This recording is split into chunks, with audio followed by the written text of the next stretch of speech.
Hello, I'm James Cridland, the radio futurologist, and this is Radioland, my weekly radio trends newsletter and podcast, and it is the 10th of February 2026, and this podcast is sponsored by RSS.com. RSS.com gives you podcast hosting that's actually free. Unlimited episodes, unlimited storage. You can start your podcast for free with unlimited episodes, automatic distribution to major listening platforms, and detailed analytics from day one. You can get started for free at rss.com. Australian broadcast radio content regulations are a little odd if you've ever worked in a different radio market.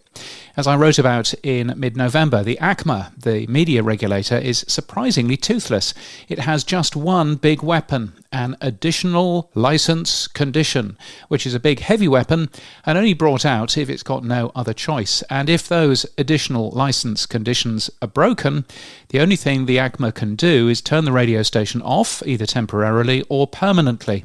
There is a fine set by law at currently 165,000 Australian dollars a day. That's about 120,000 US, which may be ludicrously large or pifflingly small. They can't change it anyway. But for contents of radio broadcasts, there is a co-regulatory framework where broadcasters and their trade associations work on their own codes of practice, and the ACMA registers these and assesses compliance. And Commercial Radio and Audio has released a new code of practice today, which has just been registered by the ACMA. It's the first since 2017. I've mirrored the codes just in case they go away on my website.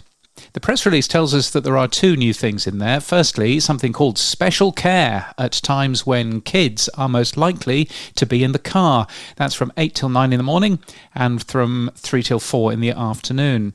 It's not very clear what special care means, but you can bet that this is in relation to the stuff that Kyle and Jackie O have been broadcasting during this time slot. Without a clear understanding of what special care means, because it's not defined anywhere, it doesn't seem to mean an awful lot, but at least there's something there, I guess.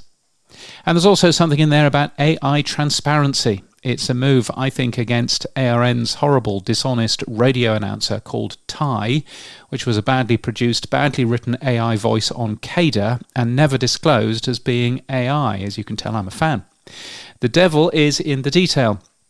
Because if ARN wanted to disclose that Ty was just an AI voice, then they can post somewhere no one looks, like a page buried on their website somewhere, and the letter of this new rule is complete. As long as it's been mentioned somewhere, then it's fine. So, not quite so sure whether either of these two clauses is going to be particularly helpful. Not mentioned in the press release's headline, but much more welcome, is that the CRA will publish an annual report with a summary of all the complaints, which will be quite interesting to look at. In case you're wondering what all of the changes are, well, there's a little bit of a change in terms of corrections to news broadcasts. They must now be made as soon as is reasonably practical. There wasn't any time guidance before there, so you could just correct something a couple of months later and that would have been fine. There are changes to the formats for Australian music content, Ozcon as I'm going to call it, which nobody else calls it here. If you play hip-hop, then hip-hop has moved from a 15% minimum Australian content to a 25% minimum content for some reason, and accordingly 25% of that needs to be new instead of just 15%. CADA is the only station, I think, that describes itself as hip-hop and R&B, at least that broadcasts on an FM frequency anyway.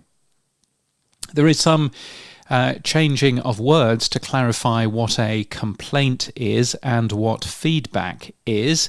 Particularly, feedback appears to be able to be ignored, but a complaint isn't.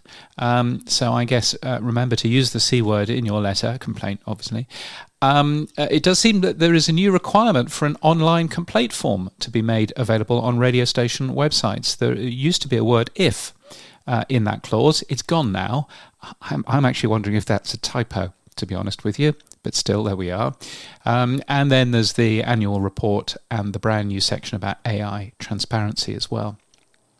Elsewhere in the UK, the new radio figures came out. The Media Club with Matt Deegan has Adam Bowie on to talk about them. It's worth a watch if you'd like to know what's up in the country and what's down, and what's up with Adam's thumb. Adam, what have you done to your thumb, mate? Anyway, LBC, a talk station, has record numbers, which is good to see. That was my station of choice when I used to live in London.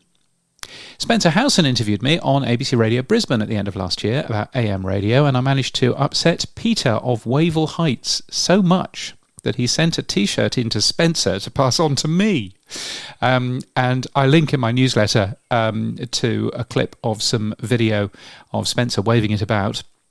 It's a big picture of an old AM transmitter, which says something like 300 kilometres, total distance, or something like that. I'm sure that's not what Peter sounds like. There is also a big sheet of paper explaining why I am wrong as well. Let's just pull that up for you so that I can maybe talk about what it says, because what does it say? There's a thing. I've got it hidden away on this machine over here. Yes, so it whitters on about coverage, 300 kilometre radius, lovely. It talks about AM, which is ground waves, or ground guided, as he says. We do learn that FM radio doesn't work in the rain, which is something that I was hitherto unaware of, and you probably as well. So that's a thing. There's a long talk about the misguided legislation that is happening in the US. No mention of the fact that it's only for 7 years. Anyway, in terms of making sure that AM radios are in new cars, I'm not actually sure whether that has been yet passed. I don't think it has been yet. And it says, in remote Australia, AM is more likely to be your companion. Peter, I agree with that. Absolutely. Yes, I'm not talking about in remote Australia. I'm talking about in the cities. And in the cities, really, an AM radio station needs to be on FM in order to be listened to. That's the important bit. Anyway, it's nice to see that so many people feel so passionately about this stuff. And if Peter from Wavell Heights would like to get in touch, then I will return the favour by buying him a DAB Plus radio so he can enjoy 3 times the choice of stations. And I'm sure that he will enjoy that very much. New York Public Radio has a new CEO. Christy Tanner has an impressive media background, if not any particular radio experience to point to. I don't think I mentioned that the CEO of RCS, Philippe Generali, is to step down at the end of this month. Philippe is an unusual CEO. He's often really visible at industry events, a large number of which they support. And as you'll see from the RCS banner in the newsletter, RCS has been a supporter of many parts of the radio industry for many years. A lot of that is down to Philippe and his team. And I do wish him all the very best for retirement. I look forward to RCS's next chapter as well. And last time on this podcast and in my newsletter, I mentioned that Charnel Vella, who's been doing ABC Radio Melbourne's Monday to Friday breakfast show, was highlighted as a media trainer by her talent agency's bio, which apparently shouldn't be allowed. Anyway, that's been changed. It now reads, Charnel was highly sought after as a media trainer during her time in commercial networks.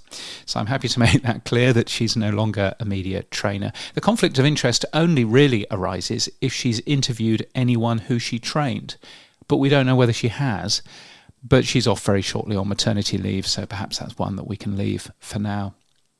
Where am I speaking next? Well, I'm speaking in New Delhi in India today at the Radio Festival. I am on video. I recorded that in this very office 3 or 4 days ago. Live mixed it as well. It's all very exciting. Anyway, that is all done. It's talking about where the future of radio is going. Radio Days Europe is where I'm speaking next in person. That's in Riga in Latvia in mid-March, talking about the future of audio being people-powered, and very much looking forward to doing that. And the podcast show in London in mid-May. I'll be keynoting. I'm also recording a Pod News Weekly review, and that keynote may be slightly different this year. I'm just seeing if I can get approval from the podcast show folk. It's probably an email already saying yes or saying hell no, one of those two. So we'll find out what they say.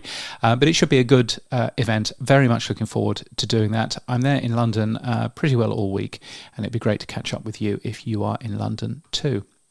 And thank you to the many supporters of the newsletter and of the podcast, including Greg Strassel and Sam Phelps, Richard Hilton, Emma Gibbs, Jocelyn Abbey and James Masterton, for being regular supporters. If you would like to support my work in any way, you can buy me a coffee.